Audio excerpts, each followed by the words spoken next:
type of church within Christianity that I remember growing up, people were like, oh, this is like where you go to listen to rock music at church. That's like what they were known for. So I walked into this big, beautiful church and everyone was singing together and the music was beautiful. People were so full of joy. I went to university and the bubble was popped and I went, oh, I have a lot of questions. And I was really taught to kind of not have those questions, or growing up was really taught to hide everything. I just didn't even understand what it really felt like to notice or feel things in my body. There's this whole thing about being connected to this earth and this earth as our mother and what it means to be female. I can't believe I've never thought about this. Welcome to the Spacious Unknown. I'm your host, Kat BUCCIANTINI. This podcast is a place where stories of spiritual lives can be shared, especially those that are a little unconventional. Stories shaped by curiosity and doubt, tenderness and intuition, grief and joy, and the quiet practice of inner listening. Before we begin, a gentle note. Spirituality is alive and always unfolding. What you hear now is one moment in time, one expression of someone's path. I invite you to listen with grace, curiosity, and a tenderness that leaves room for nuance rather than neat conclusions. Today, I'm joined by BRIANNA, and I invite you to settle in as we explore the shape of her journey. If you've been feeling the pull to slow down, to listen more deeply, to make sense of where you are in your life, I want to invite you into something I'm offering this year. It's called Meeting Yourself in Every Season. It's a monthly retreat series where we explore the emotional and spiritual wisdom of the natural world and how it mirrors our own inner lives. Together, we'll move through the second half of the year, summer, autumn, and into winter, paying attention to things like fullness, ripening, release, anger, grief, and stillness. Each gathering includes guided reflection, embodied practices, and spacious conversation. There's no pressure to believe anything in particular, just a willingness to notice what's unfolding within you. You can come to one session or join the whole series. Wherever you enter, you will be welcomed. If this resonates, you can learn more and sign up through the Prairie Retreat using the links in the show notes. The earth is always speaking. This is an invitation to listen. Well, welcome, BRIANNA. It's so great to have you on to talk to us a little bit about your spiritual life and journey. Yeah, thanks for having me. Why don't we start a little bit with what your life looks like right now? Yeah, thanks for asking. That's such a good question because I could answer it so many different ways, I think. Mm-hmm. So I'm in Minnesota, and for anyone even moderately paying attention to the news, the past couple of months in Minnesota has been pretty intense with, yeah, everything that's happening kind of politically. So life has been really challenging, trying to kind of balance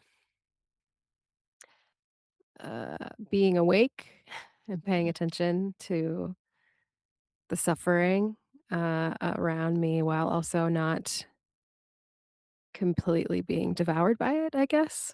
So that's, yeah, been probably the greatest challenge in the past couple of months and weeks and days and hours, quite frankly, because it continues to be pretty intense here. So, but what's so interesting is in the midst of all of that, I do feel like I'm in this interesting phase of life where I am starting to kind of expand with my spiritual work and spiritual practices into other parts of my life so that I'm able to kind of center that in how I move through the world and interact with people in ways that I haven't been able to do in a long time. So that it's just kind of interesting noticing the synchronicity between these two things that feel kind of juxtaposed happening simultaneously. And I find it kind of curious.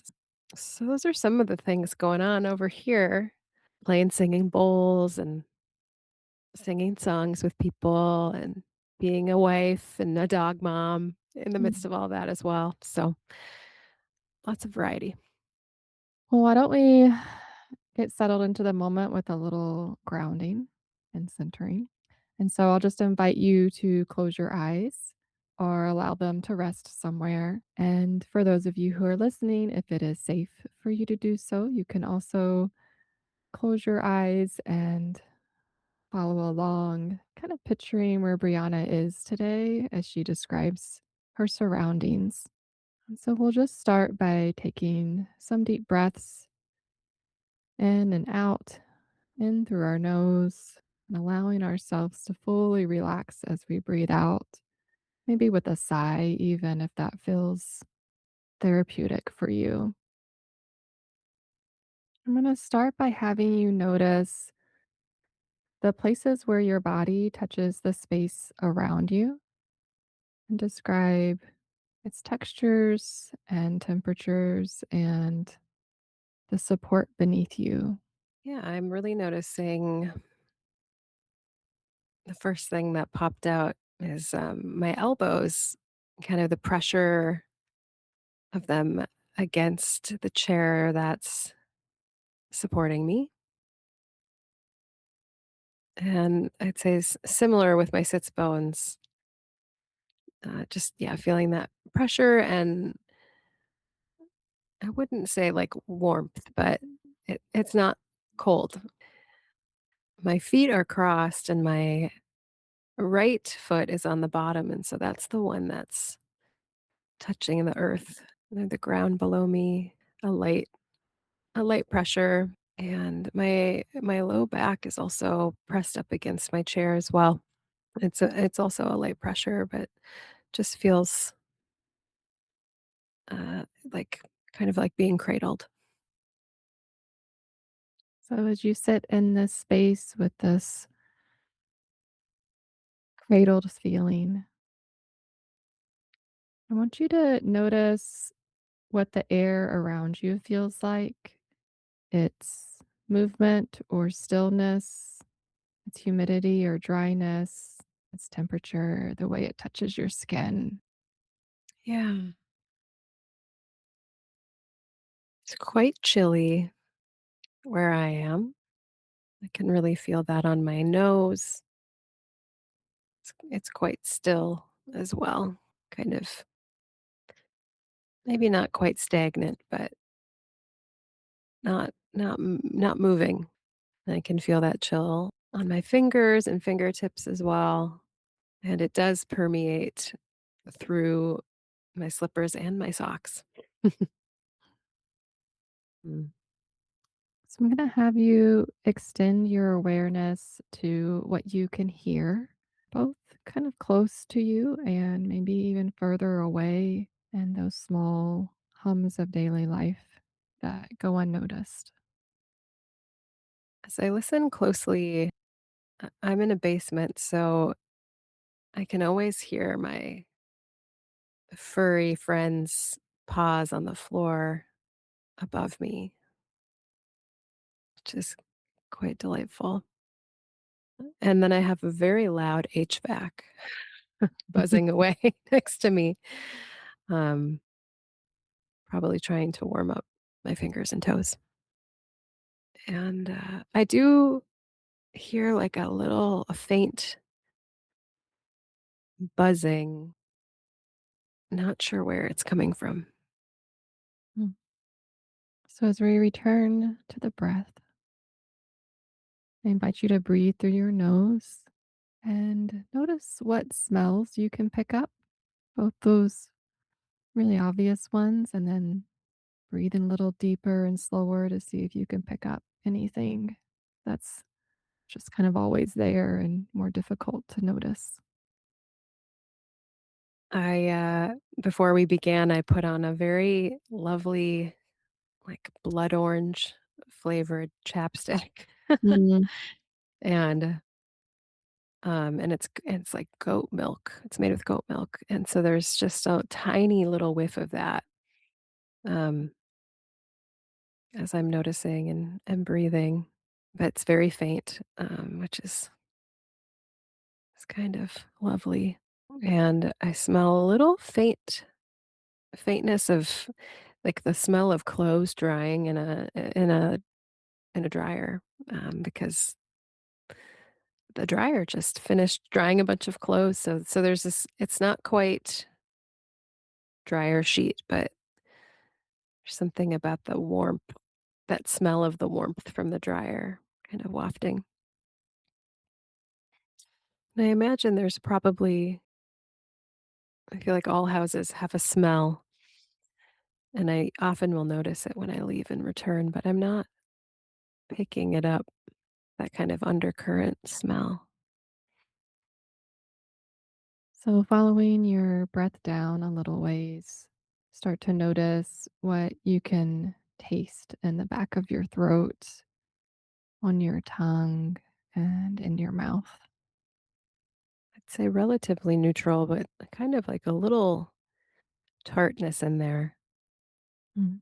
I ate some pickles before I signed on. I Mhm. think there might be a pickle remnant in there. Tasting in the mouth is interesting when there's no food to be tasting, but there's definitely a taste. Hard to put it in a category. Yeah, it's kind of a combination of that sweet, bitter, sour Yeah. all together.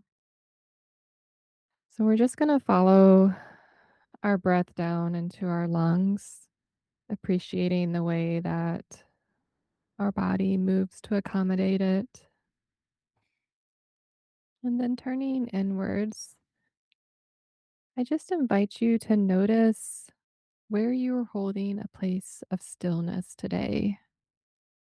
There's no right place for it to be, and it can be really small speck. Mm.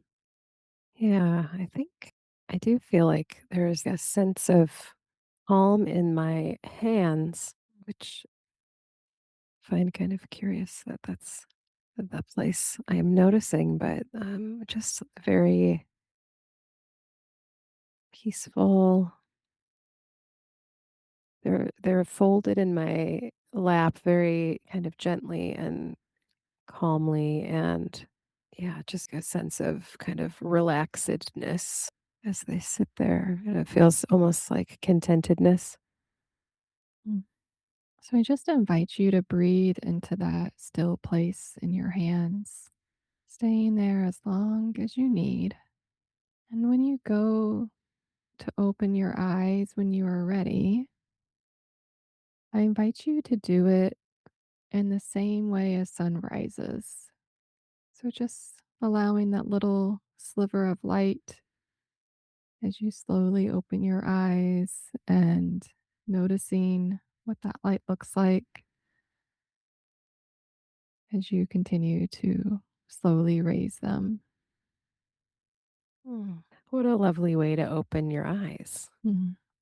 Kind of see, yeah, it's interesting. It's kind of like a painting as the light kind of found its way in. I'm like, I really am struggling to describe that, because I don't think I've ever intentionally opened my eyes slowly like that. Mhm. Maybe ever, but yeah, kind of that gentle flutter of light slowly kind of entering in and taking over, and then the shapes, how they go from kind of blobs to stuff that you can see. That was great. Is there anything in your space that is standing out to you? Hmm. Yeah, I have a lot of like keyboards in front of me. This is a family of musicians, and yeah, it's fun just kind of looking at the black and white keys of all these little gadgets. There's Mhm. lots of I'm surrounded by a lot of little gadgets right now. So there's a lot to feast the eyes on. Yeah. Thank you. Yeah. Thank you. Well, why don't we start with your spiritual framework growing up and kind of what that's looked like through your life? Yeah, what has your journey been? What does that look like for you? That's a big question. Good question. So I grew up in the Midwest in the United States, very And I'm a straight white cis woman, just to let people know who's speaking, amongst other things. But I grew up very evangelical and or Pentecostal Christian. And I say that way because my childhood, I started out the first 7 years of my life not going to any sort of church service thing. That was not a part of our family practice, until it was. And I think when I was like a really little person, so I went to a vineyard church. I don't know if you're familiar at all with any of of this terminology, but the vineyard church is a non-denominational evangelical type of church within Christianity that at the time people I remember growing up, people were like, "Oh, this is like where you go to listen to rock music at Mm, church." That's like what they mm, were known for. And mm, as I just said, I'm a musician. I come from a family of musicians, and so it made sense that that's kind of where we would maybe gravitate. But it was also very that church family was very kind of Pentecostal, like speaking in tongues and a lot of kind of like mystical tradition kind of interwoven mm, into what I would say was also, like, more traditional evangelicalism, which I think looks a little different than, like, mainline Christianity or Catholicism that I'd be happy to chat, more about, but so that was kind of the ecosystem as a little person, and then as I grew older, I actually found a church of my own that I was going to as a teenager that was very, very kind of like legalistic, by the book, biblical literalism, evangelical. They really drew a lot of their theology from this pastor, John Piper, who's a very well-known, beloved pastor throughout the world, but especially in like evangelicalism. So I spent some time there, and then I went off to university. And as I think this happens to a lot of people, but I went to university and the bubble was popped, mhm, and mhm, and I went, "Oh, I guess I have a lot of questions." And I was really taught to kind of not have those questions or experience asking those questions and just kind of take the theology of these beliefs and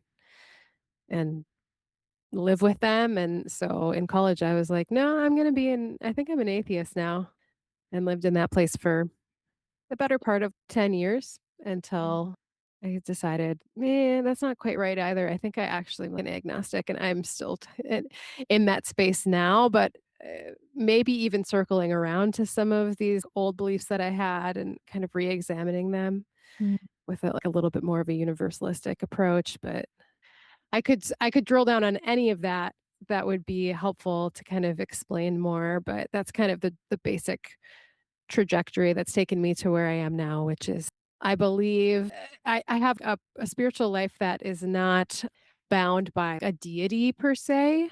And I have questions. I'm open to that being a possibility, but I also just don't know that that's an essential part of how I have a spiritual practice now, and do feel much more connected to how my body and me as a human person is feels to me like it's a divine thing to mm, exist in mhm. this way on this planet, in this universe. So lots in there I'm sure we could chat about.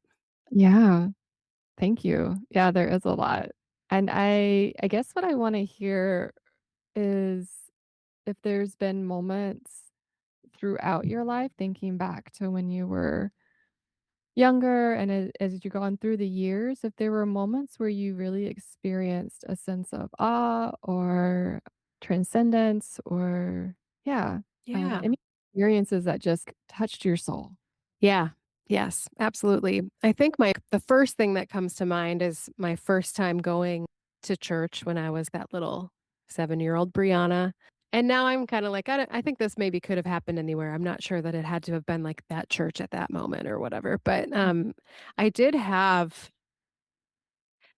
so I walked into this big, beautiful church, and everyone was singing together, and the music was beautiful, Mhm. and people were so full of joy. It felt very embodied. Now that I'm thinking back on it, I'm like, it felt very embodied. And I remember feeling like that was the moment that I used to tell myself that's when I believed in God. Mhm. So that felt like a very transcendent moment. And it is interesting noticing now, yeah, a lot of it is about, yeah, being embodied and being surrounded by your senses, being kind of, you're tapping on each of your senses in that space. I do think the ocean and spending time, I think just near big bodies of water in general, I feel very connected to whatever this is that we're doing or, Mhm. whatever kind of creator thing there is out there. I lived on the ocean for 5 years, I guess, and here in Minnesota, we have Lake Superior, which is one of the Great Lakes. I think it's the biggest Great Lake, and it's just really magnificent. Every Mhm. time I'm yeah, by water, I do feel like there's the kind of the simultaneous sense of I feel so tiny, and there's something about that tininess that feels freeing and transcendent and connected to some sense of divinity, but if I can't quite make sense of it, and I don't think maybe it's supposed to be made sense of. Mm. Mhm. Yeah, you've mentioned embodied a few times. What does that look like for you? What do you mean by that? Let's talk a little bit more about that. Yeah, embodied. Yeah, I think it's a sense of being in the body, being in our bodies and experiencing what the body is supposed to experience when it's doing things. I think that's profound for me because as growing up, was really taught to hide everything, hide my feelings, hide my personality. I just didn't even understand what it really felt like to notice or feel things in my body or feel and I also like when I hit puberty, I was a little kid who was like a child actor Mm. who like did plays and all this stuff. And then I hit puberty and I like all of that, like the hormones and this feeling of I don't want anybody to look at me because I don't want to be judged. So Mhm. I think I really locked all of that stuff away. And I'm only now in the past maybe 5 years really started to go like, no, like get back into the body and let it do the things it's supposed to do and feel the way it's supposed to feel. I Yeah, so I don't know if that really helps explain it, but there's a sense of freedom and connection to being, yeah, in a body as opposed to like ignoring all of the needs that our bodies have and being free to move and use your body and the things that it can do variously, obviously depending on people's ability and how their body works for them. Mhm. Was there a moment or several, like, moments that stand out for when you went from this kind of dialed in, not not really feeling embodied and not really noticing that or that wasn't really priority to this? Like, what was the impetus for this? What changed for you? Yeah. Catalyst, I guess, is maybe a better word, but Yeah, that's such a good question, and I'm loving this line of questioning because 'cause I'm really actually, like, learning out loud right now because these yeah. aren't things I've thought about, so I love this. So I read, a number of years ago now, this book by Mirabai Starr called Wild Mercy. God, I love that book. It's just, like, such a good book. It's just Oh, good. yes, Yeah. and at that time, I wasn't super familiar with the idea of like, the feminine divine or feminine divinity and what that archetype meant because I think the Christianity I grew up in was very masculine divinity. It's all about esoteric knowledge and how to leave your body and like, ascend to Mhm. in some sense of enlightenment outside of yourself. And so when I read that book, I was like, "Oh." there's this whole thing about being connected to this earth and this earth as our mother and what it means to be a woman, what it means to be female, like how we think about gender. I'm really careful to I think it's really complicated talking about this because I have a lot of feelings around gender and how like I think any gender can like embrace the feminine divine. You don't have to like be a woman to, Right. you know, kind of go within those different archetypes. But so anyway, I digress. But so that book, I think really woke up a part of me that really was like, "Whoa, I can't believe I've never thought about this," especially being a person in a female body or a woman's body, as somebody who identifies as a woman. And that's I think only gotten more true as I continue to kind of follow the thread on feminine divinity and I continue to like unravel patriarchy and systems, unbalanced systems in the Mhm. world. And then I had a I feel like I'm going to talk about this flippantly and it's not flippant, but it's just true is I had a pretty traumatic pregnancy loss last September and in the second trimester. And I this is my second time having been pregnant, no children, and that whole experience of, like, growing a human in your body Mhm. and how the body, like, took over was just kind of mind-blowing and the whole process around the pregnancy loss as well. So, I think all of that together have kind of been like a snowball effect of continuing to examine that kind of yeah, that embodiment thing. And I think therapy also, that's like very focused on noticing. And I go to therapy once a week and we do a lot of noticing. It's like a lot of DBT and just um, trying to pay attention Mhm. has been really, I think, integral as well for me. Yeah. Yeah. Yeah. I am sorry for your loss as well. Thanks. Yeah. Yeah, I'm just wondering what it looks like for you to be a spiritual person in your body. How do you engage your spirituality? You mentioned that you are kind of incorporating your spirituality is more a part of your different parts of your life. So there's almost a sense of holistic coming together for you, if that feels like the right way to describe that. And I'm just curious if you could talk a little bit more about what that looks like. Yeah. I think that's totally a fair way to describe it. I have been so I see two therapists. One is for me, one's a couples therapist, Mhm. and the couples therapist's focus is on Indigenous worldview.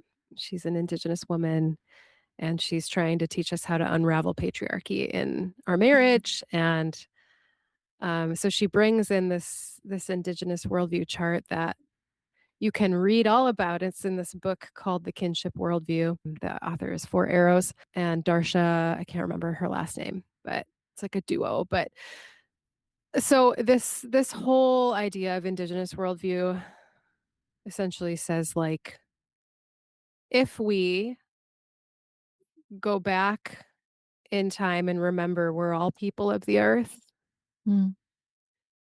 and that at one point in time we all operated as indigenous people of the earth, that gives us a sense of permission to continue to like kind of like go back to those practices that we have left behind.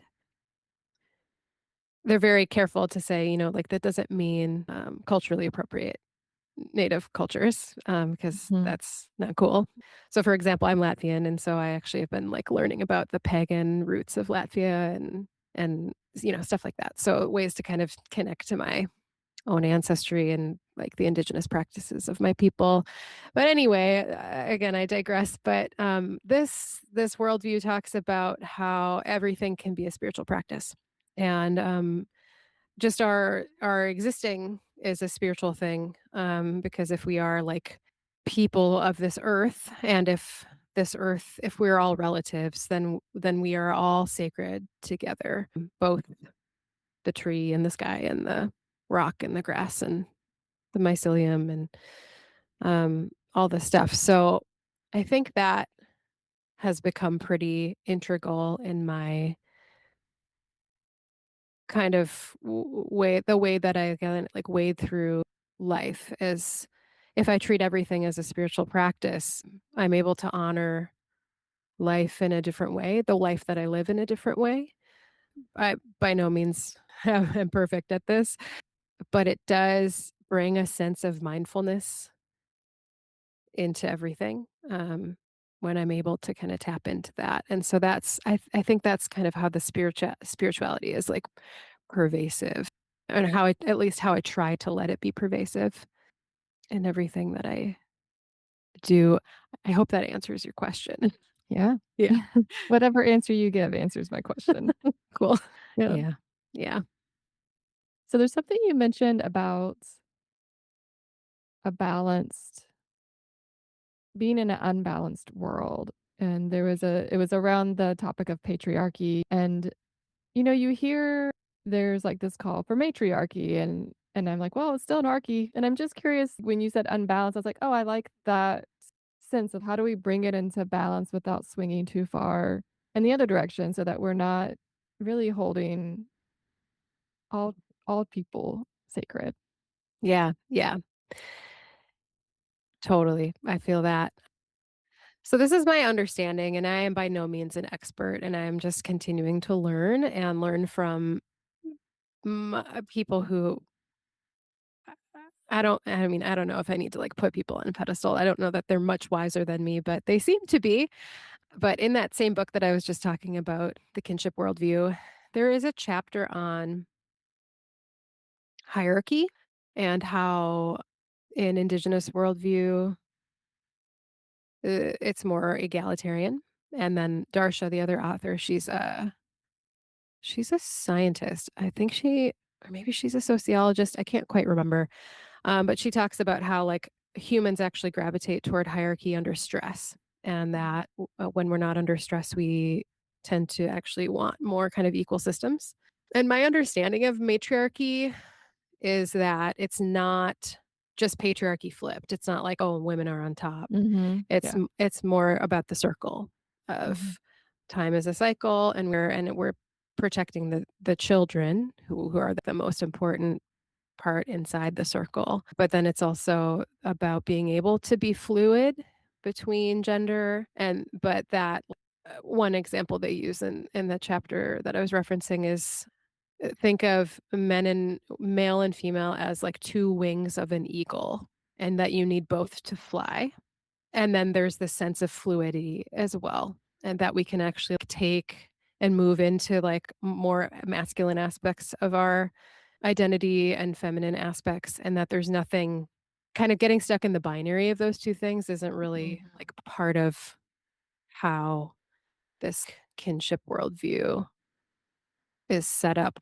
I don't know that they would call it a matriarchal worldview, so I just want to be really careful to not misrepresent the writing, because 'cause I'm not the person who wrote this, I'm just learning about it, Mhm. but I do find that those kind of ways of thinking about it really interesting because it reminds me, I think, as we're thinking about patriarchy a lot right now, is my experience at least, with a lot of people around me, and there is a sense of men are evil that I think a lot of people outside of those of us thinking about patriarchy think that's what we think, and that's not it. We need men and we need women and we need the masculine and the feminine, and we need to be able to be in this fluid space in between, but it's become so unbalanced. And it's societally, we've leaned so heavily on this kind of dominant, toxic patriarchy. And that if we can kind of get back to the good parts, then I think I have no problem with with there being a masculine energy and a feminine energy, but it's when one overtakes, I think that maybe that's problematic. But I also haven't thought this through super thoroughly. So maybe in 10 years, I'll feel totally differently about this. I think I'm curious about what that has meant for you, this idea of this kinship, worldview. What has that meant for you spiritually? Like, how does that affected you in the way that you embody your spirituality and the way that you walk through the world? Yeah. I think like I think when we're like little people, we know this more maybe. I don't know. Maybe not. I think it's maybe dependent on where you're raised and what you're surrounded by. But when I think of like little Brianna, I felt like I was way more in that kinship worldview.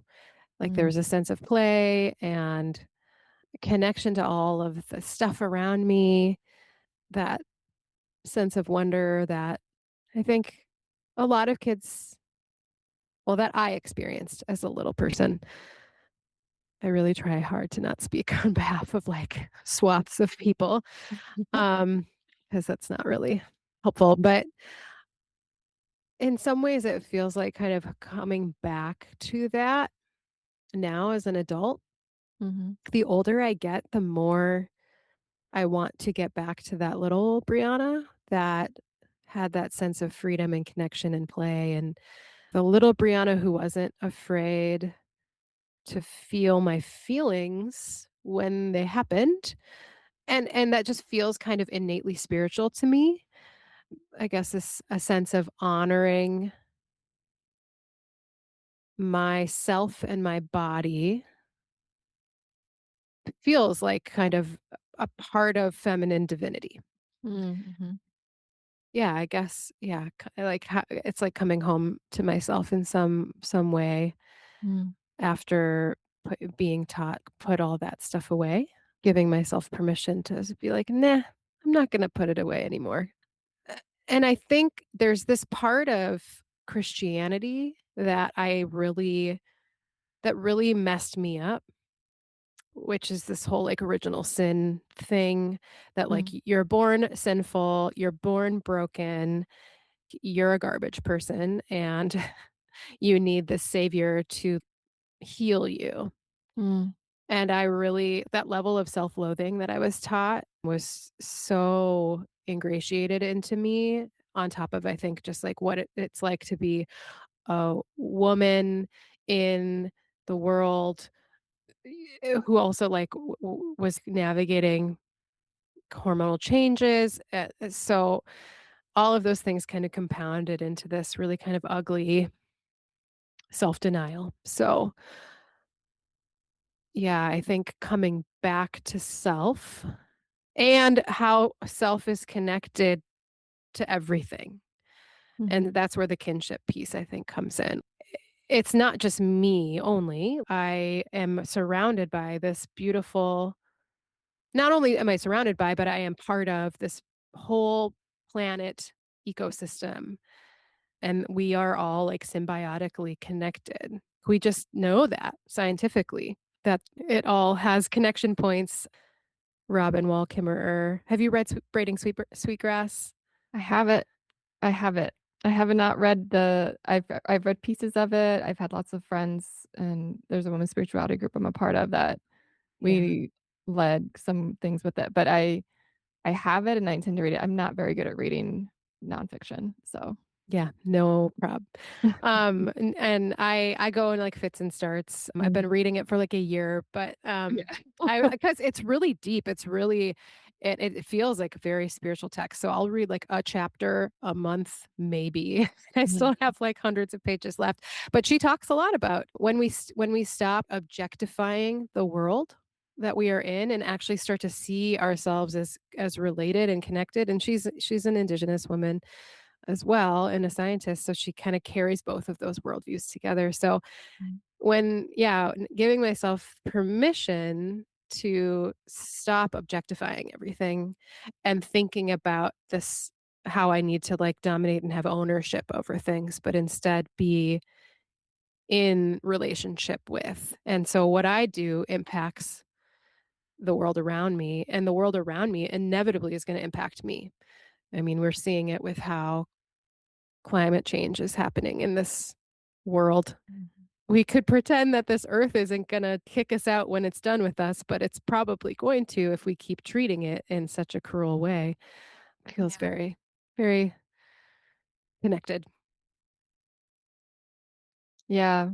It's I was just thinking of the world kicking us out when it's done with us. It's definitely gonna kick us out when we're done with it because we will have done it to ourselves, like, we're gonna get Right. ourselves kicked out. You mentioned that you're kind of circling back to some of the beliefs you had growing up, but with a little bit of a different take on it, and I just wanted to hear more about that. What does that mean for you? Yeah. I'm giggling to myself because I just think it's weird. Like, I'm like, "Oh my god, I bought a Bible." I bought a Bible the other day. It's not like a quote unquote "normal Bible," whatever that means, but it's this Bible, it's called the New Testament, Mm, and it's written by these biblical scholars who some of them are Christians and some of them are not Christians, because of course, you don't have to believe something to study it, and they took all these ancient texts that were not like essentially allowed to be put into the what we know as the biblical canon of the New Testament today. So they added them back in. And they had like a whole council that worked on them and worked through the texts and helped decide which ones we should include because they couldn't include all of them for various reasons. So anyway, I bought this because I just think it's interesting and I think it's like me continuing to grapple with growing up in a theology and a worldview that feels so different than what I believe now, but I still see remnants of the beauty of it too. mm, I don't actually think the teachings of Jesus are bad things. I think there's actually a lot of good. I see Jesus as like a very kind of embodied, almost like there's like a feminine energy some of the time in when you read the words and teachings he taught, and, like, a very mystical energy that I find really intriguing. So, mm, mhm, I was meeting with my spiritual director, I don't know, a couple weeks ago, and she's just so lovely. She's teaches kind of out of the Ignatius spiritual lineage, which is a whole thing. It's kind of Christian. It's Christian, but I don't know a lot about it. But anyway, I had told her, like, "I'm just really struggling because I don't know if I do I believe in God again? I don't know when I come around to these new ideas that God isn't a dude in the sky, but mm, actually this presence, this mystery to the universe, then I'm like, well, then maybe, yeah, I believe in God. Maybe my problem is the words and the mhm, terminology or like the people's theology that they put over this mystery. I feel like that's where my problem is more than the mystery itself. And so in some ways it feels like I'm kind of circling back to some of those old beliefs, but with new wisdom or vision. And so she's encouraged me to say, like, what if you were okay with that? What would it feel like to be okay with that? mhm, I mean, I will never call myself a Christian because I think there's so much baggage that comes with that that I have a lot of personal trauma around. mhm, And I don't think any of my beliefs are what a Christian of today would, maybe what some types of Christians of today would consider non-heretical. So, mhm, but so I feel like I'm pulling threads and kind of reluctantly wading into some of that water and kind of going like, maybe I mhm, can believe a little bit of this, or maybe some of those teachings feel right. Or when you really like start to learn about the history of Christianity and how for the first 400 years it was a cult essentially until Rome decided to make it the official religion, mhm. it to me, it looks a lot different once you start kinda learning that history. So, anyway, yeah, I just think it's kinda fascinating. Yeah. I do too. I studied it as well. No longer Christian, but I have a great appreciation and reverence for the teachings and for those who are. It just my soul resonates in a different way these days. So, and I'm trying to follow that. Yeah, same. Yeah. And you mentioned that you were in a family of musicians. Are you also a musician yourself? I am. I am. Like I have recorded many albums and played many shows and gone on a handful of tours, but I'm kind of reluctant to say it now because I haven't recorded anything in a long time and I don't really play or perform very much, but I do love to sing and play the guitar and write songs. And I've recently just started doing some song leading with a singing resistance movement here in the city that I live in. And that feels really good. It feels like kind of coming home to be able to sing with people. Mhm. And actually, I trained as a worship leader Mm.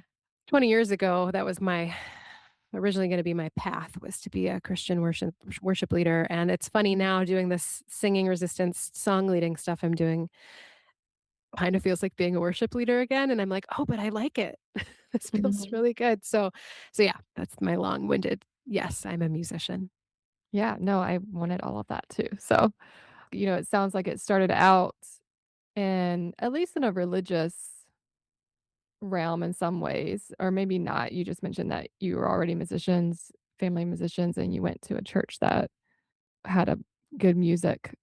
And so I'm wondering if that is there a spiritual connection for you in music that you feel? Is it just kind of the same connection you feel with most things in daily life, or is there a special connection for you? Yeah, it does feel quite spiritual to me. I think there's a couple components to it that feel spiritual. When I so there's kind of this like self-reflective meditative thing that happens. So when I'm home and I'm need to process some sort of feeling or experience, sitting down at the piano or at a guitar and just writing a song. It doesn't even have to be a good song. It may never be heard by anyone other than me, but the act of doing that feels very like an embodied thing that is really good for my soul. And sometimes it does feel like channeling. Sometimes I'll sit down and I don't know what it is about writing music where it feels like you're pulling things out of nothing. Mm, And I think this is maybe true of a lot of art. I don't know that it's just a music thing, but there are times where it feels kind of like channeling, like I'm like something's coming and I'm just the vessel for getting it out and the words will just come really quickly or the melody will come quickly. My husband sometimes is like, "What? How did you wrote that in 10 minutes? I don't understand." And I'm just like, "I don't mm, know how it works. It just is a gift that I have and I feel very special to to get to do it." So that's a really helpful way. It was kind of this meditative act and this like paying attention to what the spirit is lead where the spirit, whatever that means, is leading me. mhm, But then there's this other piece of performing or singing. Well, there's kind of these 2 pieces, singing with people and mhm, performing also feel very spiritual in different ways. There's something about singing with people that feels really, like, regulating, and I don't know what it is about the resonance of, like, the frequencies of the waves in the music and the sound that can be really interesting and healing to be around or bring out a lot of emotion in ways that you maybe didn't anticipate. And then there's the performing piece where maybe I'm playing music for people and they're watching or listening. And when I'm doing that, that feels like trying to cultivate a space for them to feel the thing I'm singing about. And mhm, that feels kind of spiritual too, because it's about our shared humanness and like kind of being perceived together. So it does feel, I think all those different ways feel spiritual in different ways, but I just started playing the singing bowls. I bought some for my birthday. Happy birthday to me a couple months ago, and it's been really interesting singing and playing those and I've been doing some sound bath stuff, and I'm not like a trained sound healer, but, I've been doing music pretty much since I came out of the womb. So, yeah, there's just something about I think there's something about how music can cultivate a connection in our bodies and minds to ourselves and everything around us, in the same way that I think sometimes silence does that for us too. Mhm, So, mhm. yeah. Yeah. It sounds like you have some spiritual nourishment from both performing for and with singing with people. And are there other places where you find spiritual community, support for your spirituality? Hmm, good question. I would say this is where I maybe struggle the most or maybe feel the most grief. I, as an adult, as like an unchurched adult, having grown up in a very specific paradigm of how to do community within the Christian context, not Mhm, having that as an adult feels really hard and brings me a lot of sadness.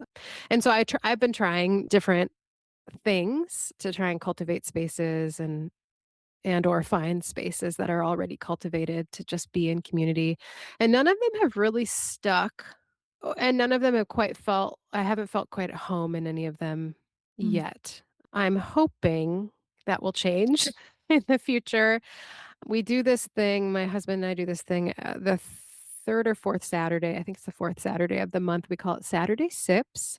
It's an mm, open house where people come between like the hours of 3 and 6 PM, and we have a short 15-minute reading that people can do ahead of time, or it's maybe a podcast or something to mhm, kind of react to, and then it's kinda like a salon. People will come and we'll chat and we'll make coffee and have snacks, and that does feel kind of like a nourishing spiritual community, but I think I want more intentionality.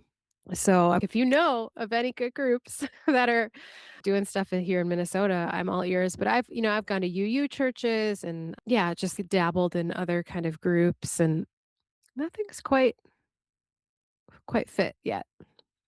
I feel like that's a really common and hard thing that people experience once they step outside of a traditional religion, who want to be in spaces where things are meaningful and people are making like, it's important for something to mean something, where you feel that deeper connection, you have those deeper conversations that are past the surface level, and particularly now, I think that's a hard Mhm.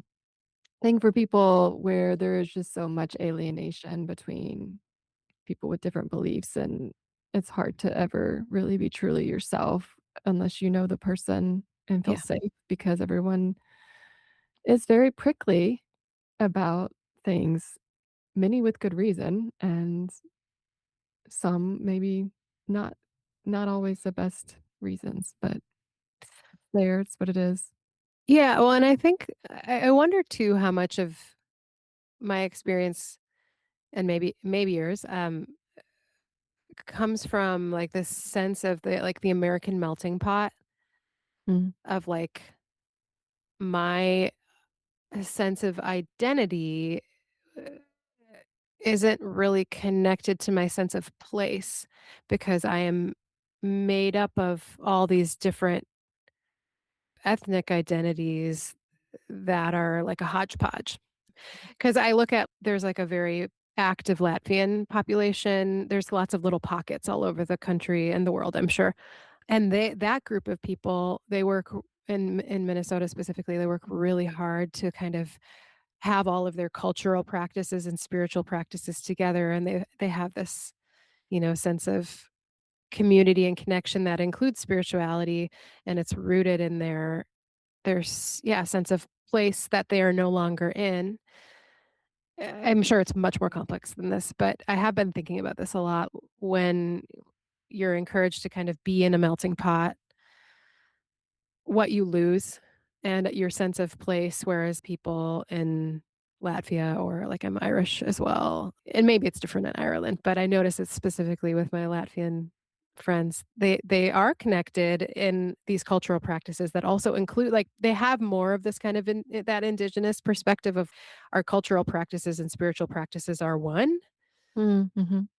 And I think the dominant culture has taught a lot of us to be like very isolated from and disconnected from who we could have been or are.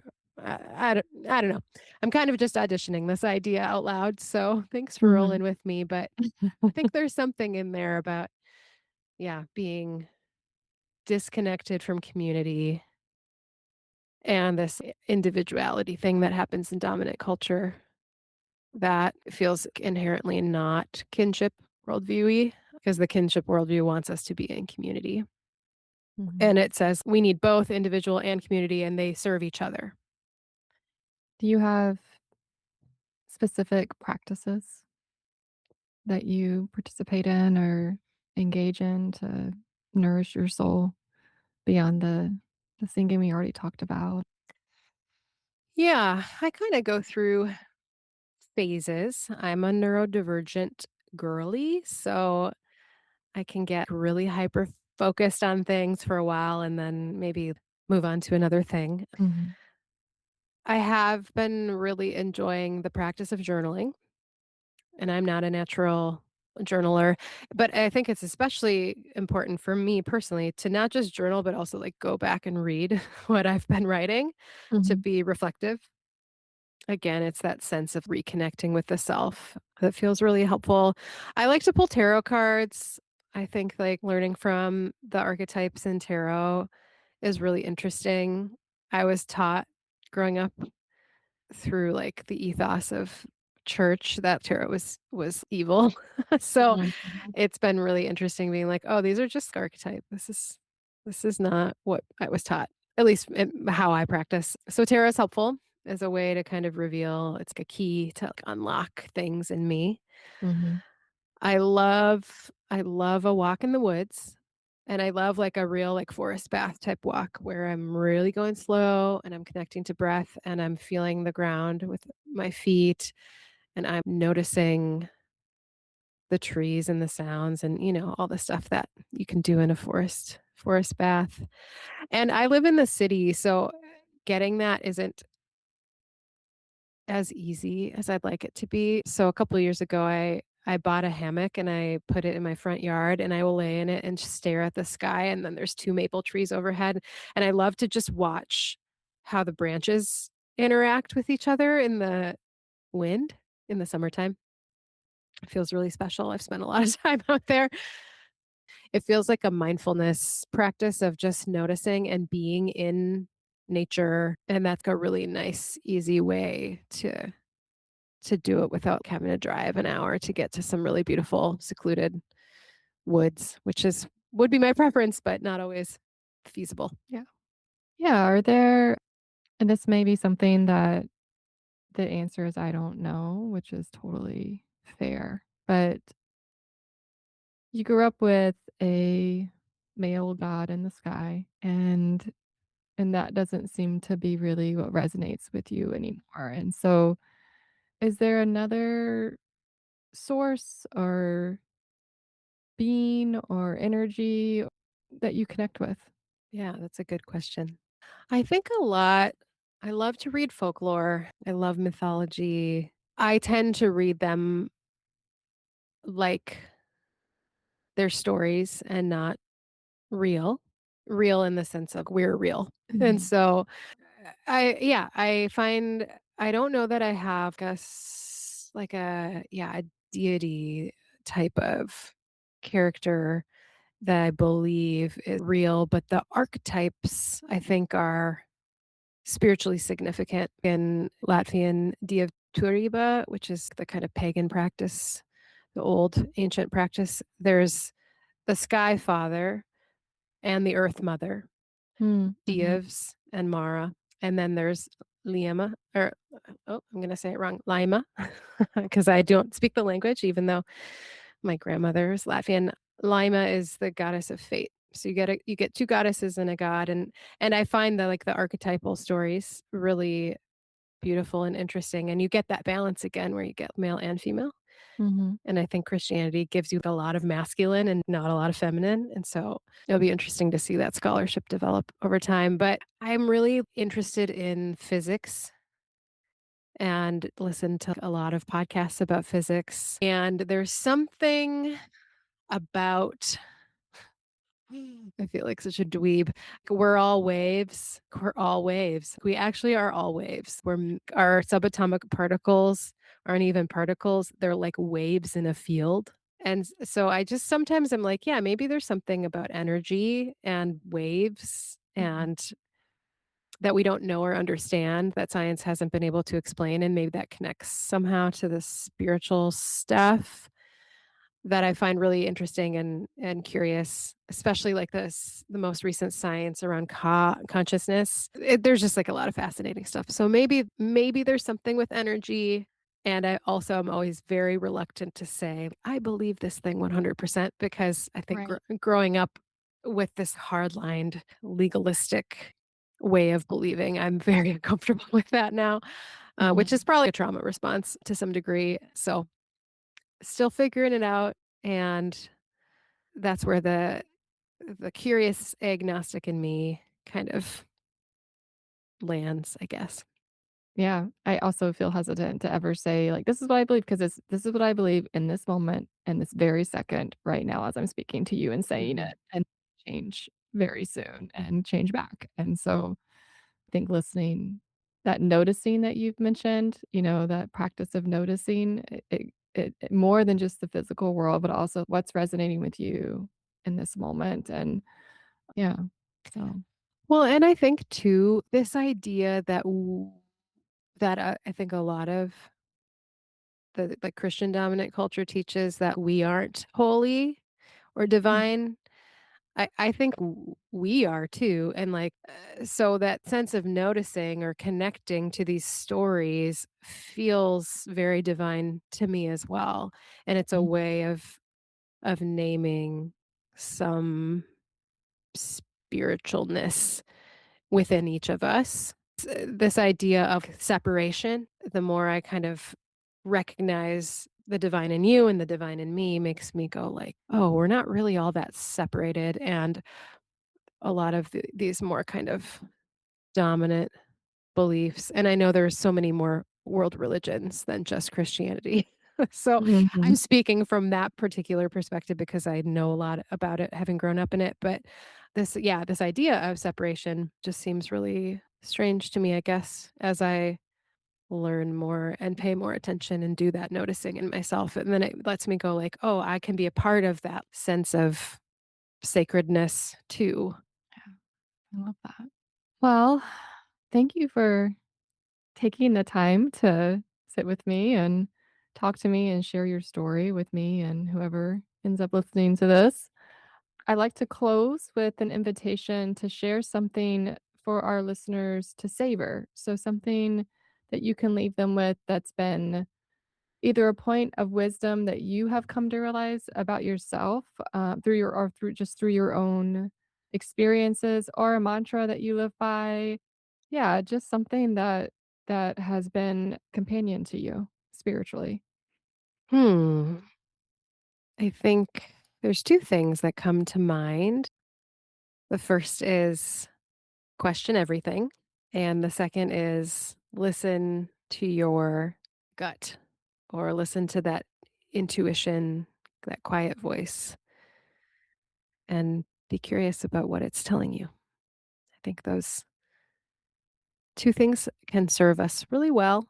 They can maybe be dangerous too, if not practiced gently and carefully, but important things for me right now. If something in this story spoke to you, you can find ways to engage more deeply with our guests' work through the links connected to this episode. The Spacious Unknown is a living, shared space, and I encourage you to consider adding your voice to the conversation. If you feel the pull to share your own unfolding story, follow the Share Your Story link in the show notes. If you're feeling drawn to explore your own spiritual life more deeply, I've also included information about spiritual companioning.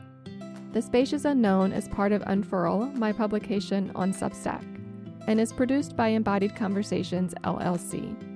Thank you for being here and for listening with care. Until next time, may you keep listening for what is true as you move through the wide and spacious unknown.